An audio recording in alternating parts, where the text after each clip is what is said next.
Assalamualaikum warahmatullahi wabarakatuh. Kami dari kelompok 39 ingin mengidentifikasi bisnis serta analisis kebutuhan untuk studi kasus yang ketiga. Pertama, saya akan membacakan studi kasusnya terlebih dahulu. Di sebuah kampus, setiap tahun ajaran baru akan membuka informasi pendaftaran mahasiswa baru. Proses pendaftaran masih dilakukan dengan cara yang manual. Calon mahasiswa perlu datang ke kampus untuk mendapatkan informasi dan syarat pendaftaran. Setelah itu, mereka harus datang kembali untuk menyerahkan berkas serta melakukan biaya pendaftaran. Namun, dengan adanya perkembangan tren teknologi, kampus tersebut ingin mendigitalisasi proses pendaftaran mahasiswa baru. Calon mahasiswa akan dapat melihat informasi pendaftaran, mengisi form pendaftaran, mengupload berkas pendaftaran, serta melihat status pendaftaran. Selanjutnya ada permasalahan yang ingin diselesaikan di dalam studi kasus ini. Pertama, ada proses pendaftaran yang masih dilakukan secara manual. Yang kedua, ada ketepatan informasi tata cara pendaftaran. Karena menurut kami, di dalam studi kasus ini, mahasiswa cukup sulit untuk mendapatkan informasi dari kampus karena mereka harus datang ke kampus terlebih dahulu baru bisa mendapatkan informasi. Menurut kami, hal tersebut kurang efisien. Yang ketiga, ada penyerahan berkas serta pembayaran yang dilakukan secara manual. Selanjutnya ada penyebab permasalahan. Pertama, proses pendaftaran serta pembayaran yang masih dilakukan secara manual. Hal tersebut dapat menyulitkan pihak kampus dalam pendataan dan juga akan menyulitkan calon mahasiswa baru.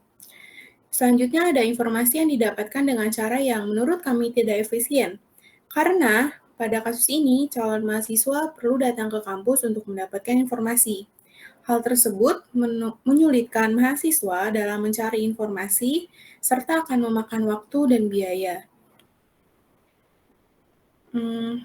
Sistem yang akan dibangun di dalam studi kasus ini, yang pertama ada efisiensi waktu, yang kedua ada kemudahan mencari informasi, yang ketiga ada pengolahan transaksi. Di pengolahan transaksi ini nantinya akan disertakan bukti pembayaran dan pembayarannya tersendiri.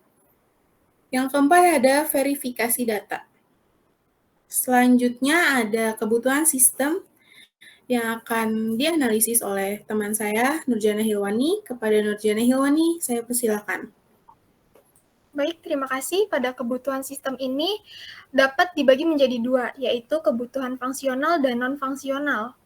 Yang dimana kebutuhan fungsional berisi sistem mampu melakukan login serta registrasi, dan diharapkan sistem mampu memasukkan serta menyimpan data mahasiswa. Sistem mampu mengelola formulir pendaftaran, dan sistem mampu mengelola berkas serta persyaratan pendaftaran, serta sistem mampu mengelola status pendaftaran. Selanjutnya, di kebutuhan non-fungsional ini, operasional software yaitu diharapkan Windows 10, MySQL, PostgreSQL, lalu pada operasional hardware yang dimana SSD harus 1 TB, RAM 16 GB, prosesor iCore 3 generasi 10 dan layar monitor 14 inci. Kebutuhan keamanan diharapkan dibutuhkan batasan atau otorisasi untuk mendaftar. Lalu pada kebutuhan informasi diharapkan terdapat tata cara informasi pendaftaran, serta di kebutuhan kinerja diharapkan ketetapan data mahasiswa. Lalu pada analisis basis. Pada analisis basis ini terdapat performance yang dimana kelemahannya adalah penyebaran informasi tata cara pendaftaran secara manual, memakan banyak waktu, sehingga calon mahasiswa diwajibkan untuk datang ke kampus. Lalu pada information, kelemahannya ini kurangnya informasi yang didapat serta mengharuskan calon mahasiswa untuk datang ke kampus, membuat calon mahasiswa tidak mengetahui informasi terkini mengenai pendaftaran. Lalu untuk ekonomi, kelemahannya dikarenakan sistem pembayaran mengharuskan calon mahasiswa untuk ke kampus, serta pengecekan secara berkala, membuat calon mahasiswa memakan banyak biaya. Lalu untuk pada bagian kontrol, Kelemahannya terdapat pada berkas, formulir, dan bukti pembayaran berbentuk kertas, sehingga mudah rusak maupun hilang serta dapat dilihat oleh para calon mahasiswa lainnya. Lalu pada efisiensi, para calon mahasiswa akan ketinggalan informasi apabila tidak datang ke kampus secara langsung.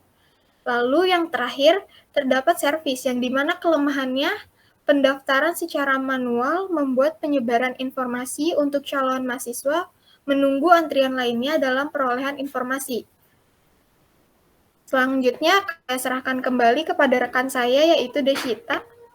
Terima kasih atas penjelasannya Nurjana Hilwani. Selanjutnya saya akan membacakan peran anggota tim. Tim saya yang pertama ada Nurjana Hilwani dengan nomor induk 0110121081 sebagai pembuat materi dan pembuat PowerPoint. Selanjutnya ada saya sendiri, Desita Nuraida Fitri, dengan nomor induk 0110121084 sebagai pembuat materi dan pembuat PowerPoint. Oke, kurang lebihnya mohon maaf. Wassalamualaikum warahmatullahi wabarakatuh.